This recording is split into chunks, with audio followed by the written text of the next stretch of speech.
sex after 50. How receptive is the body still active after 50, both for the man and the woman? We have two guests joining us. Joe Adeyileka is a family relationship expert and host of Let's Face It with Joe. Welcome to the Amazon Store. Thank you. Thank you. It's a pleasure to be here. And we have Mr. Ejike Asiegbu, who is a veteran Nollywood actor. He's been married for over 25 years. Joe and Ejike, welcome to Amazon. Tell me, after 25 years, how is the experience? Is it like the first day? Thank you very much. Let me just correct that. This is my 23 years now. 23, 25. We're almost there. Yeah. 25 years, a couple of years. I have a senior colleague here who is, I'm sure she will tell everyone how many years she's been in this business, marriage business. Well, sex is a wonderful. God created man. When God created Adam and Eve, he knew what he meant at the Garden of Eden. And ever since then, life has been quite, I would say, wonderful. At 23, we're just beginning. I'm just beginning with my wife, who's younger than I, but at the same time, we thank God for understanding. And it has helped me a lot in being and staying focused, because sex, if you do not apply in its very most interesting, passionate way, I will not be, you can see how fresh I'm looking. Okay. So it's therapeutic for you. Absolutely. It's a form of rejuvenating the marriage, and it's also to make sure that that bond between husband and wife is not compromised in any way. So you've just said that that is still, you can tell us categorically that your sex life is still healthy in your family. Absolutely. Absolutely. Well, I'm just starting. Most men, God has made us to have more years to keep performing. And it is now incumbent on men as well to make sure that with our wives and with our spouses, that we ensure also that they enjoy it. It's not just only for men. So it's awesome. It's been wonderful. Okay, for Joe, I mean, from a woman's perspective, you have been married for many years as well. You are also a coach of a marriage counselor, a relationship coach. The experience of sex, the role of sex in a marriage, and with your own experience, how is sex so vital in marriage? How does it help marriage to grow, to sustain it, and to make it healthy? 35 years I've been in this. 35 years. Yes. Oh my God. And I would agree somewhat with my brother here. Sex, I think, in the early stages is just romping, really, if I can use such a word. The love aspect is not there when you get married young. You know, it's sex, it's sexy, let's just do it anytime, any place, anywhere. But as you get older and children come into the couple's life, you know, you start to sort of, it's not quite the same as it used to be. It's not spontaneous anymore. It's not spontaneous because, you know, you wake up in the middle of the night, you think, yeah, let's do. And then all of a sudden, man, and, you know, that's it, it's gone. So you can't hold the thing for that long, you know, till baby is sorted out. But I think as time has gone on, sex means different. It's different for both the husband and wife. I think you become more mature in your understanding. You know, I was going to say that where you just got to, you know, no matter how healthy, you know, it gets, there is also a point that there is a turn-off. And for you, what has been the turn-off for you? I think, you know, when you first get married, you ignore a lot of things about your spouse. You know, whether he has smelly feet, bad breath, whatever, you don't notice those things. And as you get deep into marriage, you start to notice, I don't particularly like the way you eat. I don't like the way you smell. I don't like so many things. So it makes enjoying sex harder as you are getting older. And you also have to try and find a way of excusing a lot. You don't have to be too pernickety about things with sex. Yes. Okay, so yes. so that brings me to the next question for AGK. From what Joe has just explained to us now, because she's a relationship coach, so a lot of the things she's saying, she's giving free counseling here to you at home, to us here in the studio. For AGK, you know, they say after a while, the couple would, you know, just drift apart, grow apart. You know, when you start to notice smelly feet, like you say, you know, I don't like you snore. Now, before it would be like, okay, you really sleep deep. Now it becomes you snore. You know, it's, how does that affect the sex life of a married couple? Joe was quite spot on some of the things that one has to go through once you get married. But it takes understanding, particularly on the part of both the man and the woman. She's talked about the issue of not having regular sex. She's quite spot on. When you were getting young, you always want to have it and all that. But I think what is important, maybe depending on some women, let's also think back. Some women are not even ready. You have to check the mood of your wife or your spouse or your friend. Because sometimes, for men, most times we want to have it. Once we have it, once we feel it, at all times, let's just do it quickly, or let's just have it. But again, we've come to also understand. I'm not speaking for all men, but some men have also come to understand their wives better. She's not in the right mood. She's not in the right frame of mind to actually have sex now.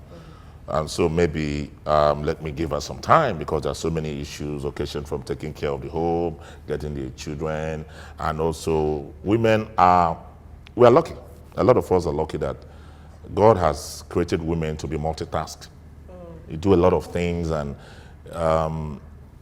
they take care of a lot of things at home and at work, and still have time. So a lot of men also need to understand when they come back, we need to make sure they relax well to be in the state of mind. Before you hit them with... Before you actually hit them. Okay. While some women, though, some women prefer, you've not even looked at me. Some of those nice things you tell her, you look good, you look great, you look, you know, it will also relax her and also help her out with whatever she wants to do. She wants to go to the kitchen. She wants to prepare some things. If you are the one, you're the type that also knows how to cook and remove her shoes and make sure she's just in the right mood. You know, for some of us who prefer to kiss her, and you know, you bring her out from that mood. Because relationship, love making, has its own body language. You don't have to wait to start asking your spouse, when are we going to have it, or this is the particular time. You can have it in the kitchen. You can have it in the parlor. You can have it anywhere. Actually, there's a survey, the 2017 survey, that said 96% of couples who had a healthy and enjoyable sex life had good communication. Okay. So communication is the first sexual tool. Okay, I was going to Verbal communication, body communication, every form of signs, symptoms, okay, love languages. Yeah. Okay. Yes. Okay. So I was going to ask you, Joe, that what do you think, or at what point do you think it affects when the bedroom becomes cold? What does it affect? Well, definitely when there's a lack of communication. If I want to, if I'm looking at you eye to eye and you're not even taking in any notice of me, you've already broken that chain. And I always say that the biggest sex organ is the brain. It's not actually the genitals. When it's up there. When it's up there, that's the sexiest organ in our body. So if you have a husband who will rub your hand, say nothing, but it means so much, that is sex in itself. Or you have a wife who phones her husband to say, can I cook your favorite meal tonight? He's already... You just take the... Sure. I mean, if I could tell you a story of a couple who the wife was so busy at work, the husband left work early, came home, tidied up the house, cooked fish stew, cooked rice.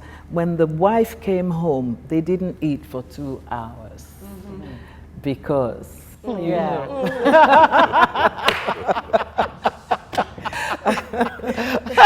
See, this is getting more interesting as more revelation come. A lot of us just think that sex is that act in the bedroom, you know, whether spontaneous, thought about, thought for, you know, prepared for, and all of that. But it's actually beyond that, as we are beginning to learn from our guests now, Joe and Ejike. We'll talk more sex after we come back. You are still watching The Amazons.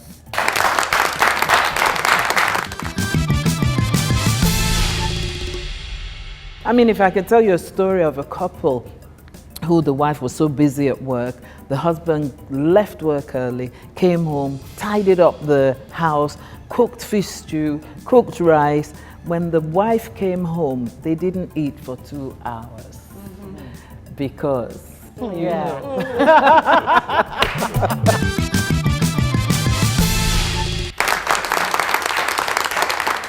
Welcome back to The Amazons, where today we are looking at sex after 50, after a certain age, when people think that many things should slow down, including sex. At 50, sex therapists say the body is more even receptive to sex at that age. And we have our guest still with us here. Joe Adeyileka is a relationship coach and a marriage counselor. She's also the host of Let's Face It with Joe. And then, of course, veteran Nollywood actor Ejike Asiego. So before we went on the break, we were talking that sex is not only, you know, that act in the bedroom. Sex can be communication, it can be the way that you look, it can be compliments, it can be, you know, just body language. You can even make, you know, have sex, not saying anything, but saying a lot. You understand what I mean? Some men do not find it easy to communicate or give compliments to their wives, which is sometimes where the problem starts in the bedroom. The wife goes out to, you know, just do something different today. Okay, you know, I'm going to really show the other side of me. I'm going to be adventurous in the bedroom today. You go out, get some nice looking lingerie that you wear, smell nice, even do your hair, and just want to be naughty, you know. And the husband just walks in and does not just doesn't take notice of anything. Joe, how do you handle that? well, first of all, a woman has to have self-confidence. You've got to know yourself. I mean, some women are in the house now, they're wearing wrapper, nets, head tie. You know, how can a man be turned on with that? So you have to sell the sex to your spouse. Come on. There's no figure that a woman can have that she cannot be sexy. You know, whether you're a size 8 or you're a size 18, it does not matter. Be confident in yourself. If your husband, I mean, I know what I do, but even if your husband is not really moved by what you're wearing or how you look or how you smell, go and sit on his knee, for goodness sake, and get him, you know, and force him to get going, you know. And you know, you've just got to talk about sex. Don't just think it's something you discuss in the bedroom. When the children are not around, talk about sex. Yeah, you know, have your own pet names about sex, you know. Make it saucy, make it great. You know, you can't have your own code. Yes, you know? Your code. And I give that code, you know what I mean. You know what I mean. Yeah. And in this day and age, you know, the young people don't really give a hoot. Maybe people in my own generation might think, if I go too far with this man, he'll think I'm just loose. Women are not loose. You know, this sex is there for both men and for the women. They should be enjoyed equally. You know, they should try and do things they've never done before. Go into positions they've never been in before. Yeah. You know, it's... But quick one, Joe. Don't you think that women most importantly, or most especially at this point, feels that, oh, he understands me, he knows how I am, he knows my capabilities, he knows everything, and I can, get away with something, probably, oh, he knows that I don't really like to, go long when it comes to the bedroom. You know what I mean? So don't you think women are wrong what do you think about women that do that? They just want to believe that, oh, he understands it and he will cope with it. He will not understand. He will not cope. He will go out and he will get what you are not giving him. Fact. That's just it. So there should be no, where two people agree, it's fine. So a bedroom should be an adventure, and especially after 50, where most children have gone, they're in university or whatever. There is nothing wrong with starting your sex from the door and ending up in the bedroom. There's nothing wrong with that. You should be free. But I also want to add that culturally, in this country, we tend to make it look as though it's something very private that, maybe you should have a rota for it or whatever. Or there should be a way, step 1, step 2 to 10, whatever. But no, it should be spontaneous. And also, on the other hand, if a man can see or a woman can see that their spouse is under stress, then cool off. It can't be sexy every day, but whenever you do it, make it worthwhile. You see, we're having a therapy here, some sort, from Joe and Coach, and I'm sure that married couples at home, you are learning a lot here. This, abroad, you will be paying to get the information that Joe is giving out. But for Ejike, Joe said something about, flirt with your husband, flirt with your wife. Flirt means, you can come and hug your husband from behind. You can smack his bum bum, when he's not expecting it. You can come and sit on his lap. Just give him, make him get interested, make him notice you, make him want to, see his wife, in a certain different way that is pleasant to him. As a man, how would you want your wife to really begin to change? What are the things that you want her to? We're already practicing. I do that. I'm already a naturalist when it comes to that with my wife. I also recommend to women, there is no need. Yes, all those things you wear to around, go naked. You're with your husband. I like it. Go naked. I like it. This is a natural thing. Remove those clothes, and that you can, even if you're not even having to make love, both of you are lying naked, you can imagine the feeling, the connection, the energy that goes with holding your wife naked and both of you are holding each other both naked. My God. It's so wonderful. And also kissing yourselves, a lot of touching, and also have a listening ear. For me, I have learned a lot dealing with my wife. A lot of women want us men to always listen to them when they are talking. They want to make a point. Sometimes we want to doze off after sex. Let's try and also ensure that they go to bed, they sleep before us, because both of you have enjoyed it, both of you have reached orgasm, and both of you, it's your duty. Because if we are selfish, unknowingly we come before the woman, we should also make sure that woman comes. It's something that is very, very key and critical. Otherwise, you'll be doing something. She will never like you for that. She will not love you for that. Thank you so much, Joe Adeyileka, family and relationship coach, and also, let's face it, with Joe, she's the host, and of course, Ejike Asegbu, veteran Nollywood actor. Thank you so much.